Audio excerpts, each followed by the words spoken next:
Amados, hoje nós vamos tratar um assunto necessário e incômodo. A forma como a bênção em muitos ambientes religiosos deixou de ser anunciada como graça de Deus e passou a ser apresentada como algo condicionado a ofertas, campanhas, votos e contribuições calculadas. Quando o púlpito deixou de servir a palavra e começa a funcionar como balcão de vendas, a fé do povo é empurrada para um terreno perigoso. A pergunta é simples, mas pesada.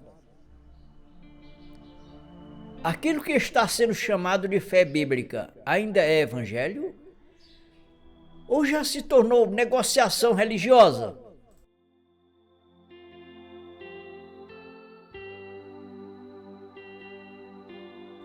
O primeiro problema aparece quando aquilo que deveria conduzir o povo a Deus passa a funcionar como instrumento de comércio religioso. Jesus enfrentou essa mentalidade quando viu o templo tomado por interesse de vendas e declarou, nos registros de João, no capítulo 2, versículo 16, e disse aos que vendiam pombos: tirai-o daqui estes, e não façais da casa de meu pai casa de vendas.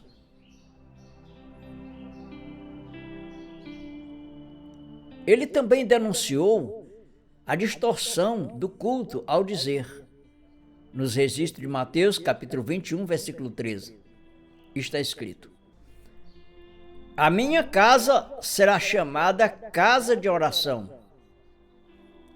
mas vós a tendes convertido em covil de ladrões.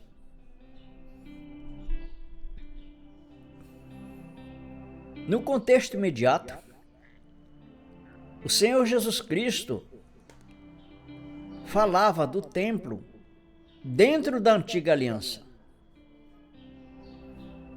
Mas o princípio expõe qualquer ambiente religioso que transforma dor, esperança e necessidade em oportunidade de arrecadação.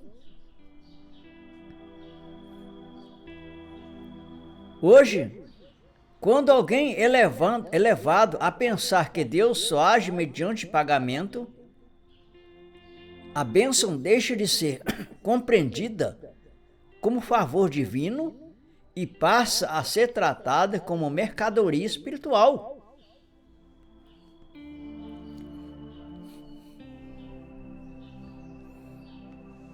Na nova aliança, a bênção não nasce de um balcão, nasce da obra consumada de Cristo. Paulo, escrevendo aos Efésios, nos registros de Efésios capítulo 1, versículo 3, diz: bendito o Deus e Pai de nosso Senhor Jesus Cristo, o qual nos abençoou com todas as bênçãos espirituais nos lugares celestiais em Cristo.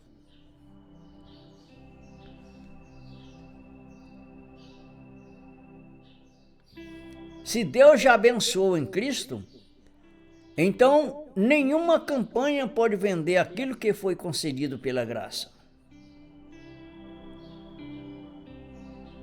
E quando a contribuição aparece na vida cristã, ela não surge como tarifa espiritual, mas como liberdade consciente. Pois está escrito, Paulo falando aos Coríntios, na sua segunda carta, no capítulo 9, versículo 7. Cada um contribua segundo propôs no seu coração, não com tristeza ou por necessidade. Porque Deus ama o que dá com alegria. O ensino bíblico não autoriza pressão, não autoriza ameaça ou promessa fabricada para arrancar dinheiro.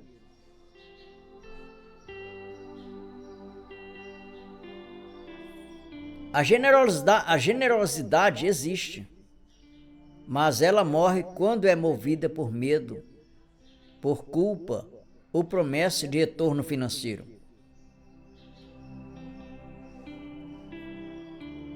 A raiz de muitas manobras religiosas está na tentativa de reativar elementos da antiga aliança, como se ainda governasse o povo de Deus.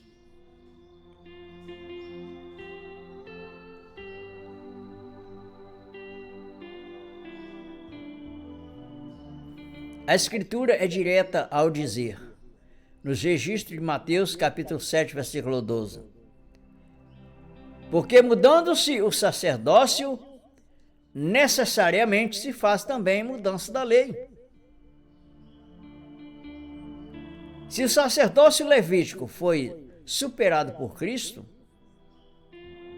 não se pode usar costumes ou estruturas da lei de Moisés como cobrança obrigatória sobre a consciência dos santos.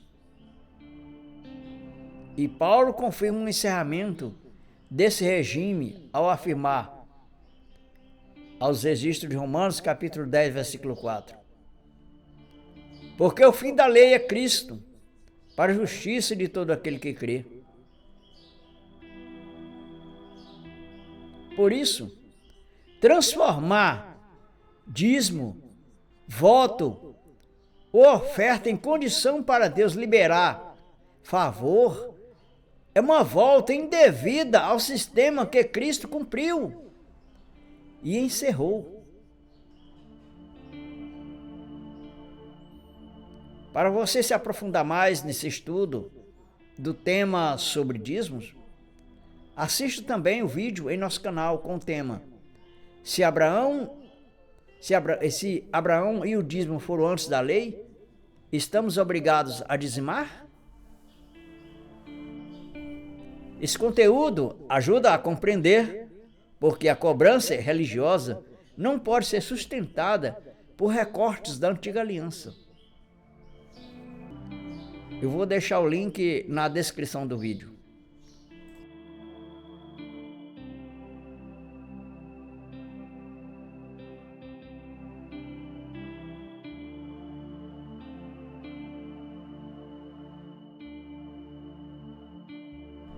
O perigo aumenta quando o dinheiro passa a ser apresentado como chave para comprar acesso, comprar a cura, comprar a proteção ou resposta divina.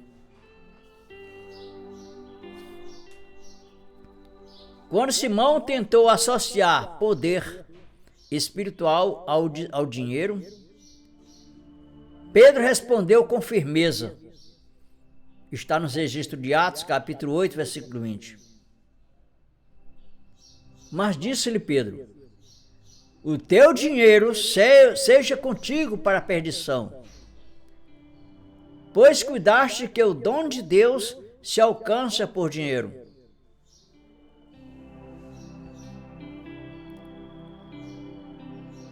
E Pedro também ensinou que o serviço espiritual não deve ser exercido como domínio sobre as pessoas, nem por interesse vergonhoso, nos dizendo na sua primeira carta a Pedro, no capítulo 5, versículo 2 a 3. Apacentai o rebanho de Deus, que está entre vós, tendo cuidado dele, não por força, mas voluntariamente, nem por torpe ganância, mas de ânimo pronto, nem como tendo domínio sobre a herança de Deus, mas servindo de exemplo ao rebanho.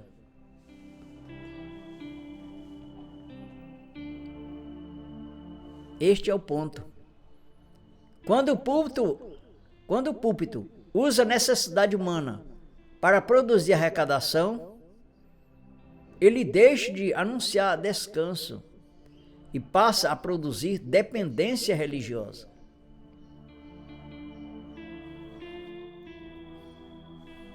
A bênção bíblica não escraviza a consciência, não transforma Deus em vendedor e não transforma o povo em consumidor de promessas. Jesus disse, no registro de João, capítulo 10, versículo 10, eu vim para que tenham vida, e a vida com abundância. Essa abundância não é slogan de enriquecimento, mas vida plena em Deus, livre da culpa, do medo e da servidão religiosa. Por isso Paulo ordena em Gálatas capítulo 5, versículo 1, estai, pois, firmes na liberdade com que Cristo nos libertou, e não torneis a meter-vos debaixo do jugo da servidão. O Evangelho não chama o povo para negociar bênçãos, mas para permanecer na liberdade da graça.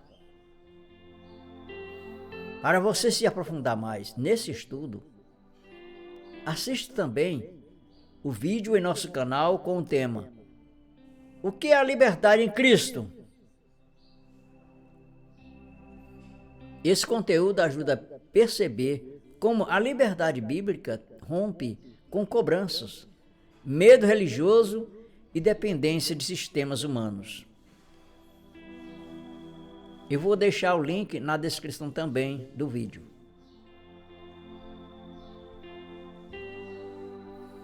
Agradeço a todos que acompanharam este estudo até aqui, porque quando a Bíblia é examinada com seriedade, fica claro que a bênção de Deus não pode ser reduzida a produto. Nem o púlpito pode ser usado como balcão de venda.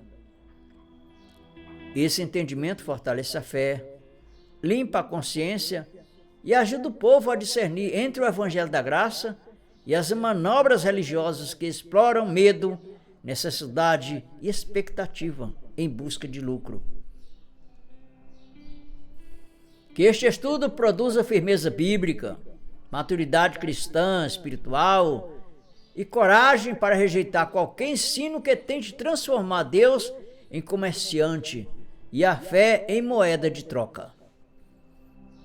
A nova aliança não chama o povo para barganha com Deus, mas para viver na liberdade, na graça e na suficiência de Cristo. Meu prezado irmão, minha prezada irmã, se você chegou até aqui e ainda não se inscreveu no canal, isso é importante para o nosso trabalho, para a evolução desse entendimento. Há muitos que ainda não têm e precisam, assim como você, assim como eu. Então, se ainda não é inscrito no canal, se inscreva. Se já é inscrito, deixe o seu like. Isso é muito importante. Até o próximo vídeo. Que Deus continue sempre nos abençoando fortemente.